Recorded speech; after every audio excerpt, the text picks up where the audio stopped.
My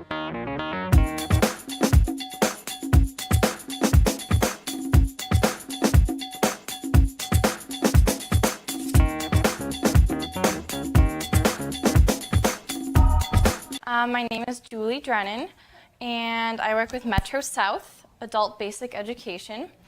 And this is a consortium of Bloomington, Richfield, Eden Prairie, and Edina school districts. It's with the Community Education Department.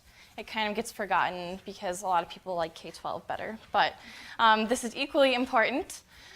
We have GED classes, we have ESL classes, adult diploma classes, and we have an alternative high school under 21 program. But I primarily work with GED and ESL students, and I work helping them gain career skills in things like the Job Readiness Lab, which is why I'm here today. I'm here to recruit tutors for that lab. And in that lab, you work with students to write resumes, help them apply for jobs online, help them search for jobs online. You might help them with interview skills. You might do like a mock interview with them.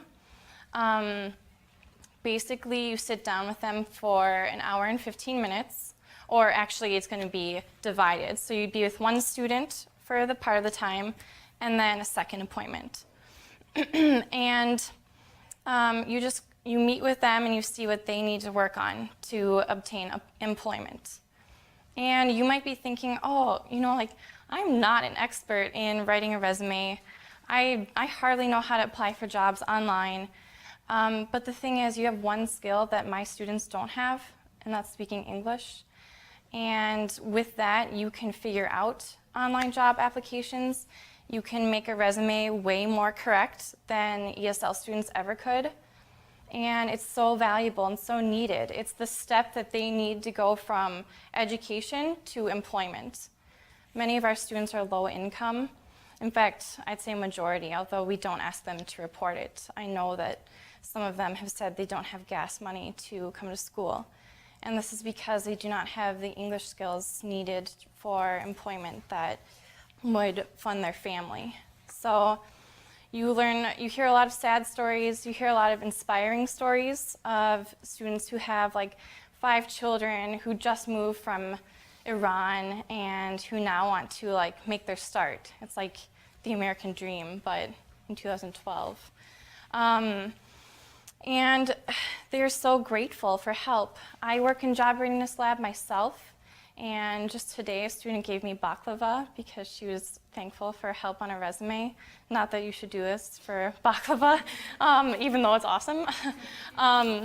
But it's just like you don't expect it because you just sit down and you say, okay, well, here's what we're gonna do, and you lay out a resume, just the basics. And they're so grateful for that.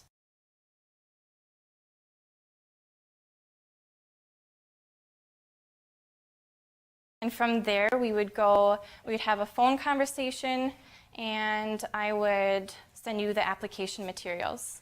And you can do this immediately. We have the Job Readiness Lab running right now, actually, literally right now. And it goes Monday through Thursday at various times. Usually it goes during this class time, 12:30 to 1:45. But we also have opportunities from 3:30 to 4:45 and 6:30 to 7:30. So, do you guys have any questions?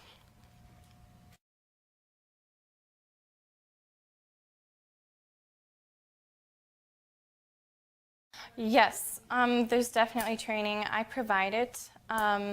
It is a 2-hour training, and I don't do a date for it on here because I want to know when volunteers are available.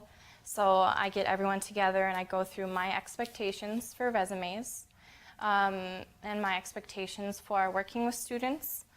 Some of those include just being patient because you will be working with students for whom English is not their first language. And it might be kind of intimidating thinking, how do I communicate with them? Well, that's kind of what this class is about. It's actually not that scary. You have a common goal, and with a little patience, you guys can accomplish a lot. But yes, okay, there's a 2-hour training. We go over everything, resumes, my tips for if they come in with job search questions. We have a job readiness binder that you would look through to answer various questions for students. And I would go through that in the training. And yeah. I'm the coordinator for the lab, so I would be available to answer any questions throughout your lab experience. As far as specific time expectations, 1 time a week is a definite must, and it's only an hour and 15 minutes, so it's a little bit below, I think, what this class might expect or require. But we need regularity so that students know when to expect a tutor.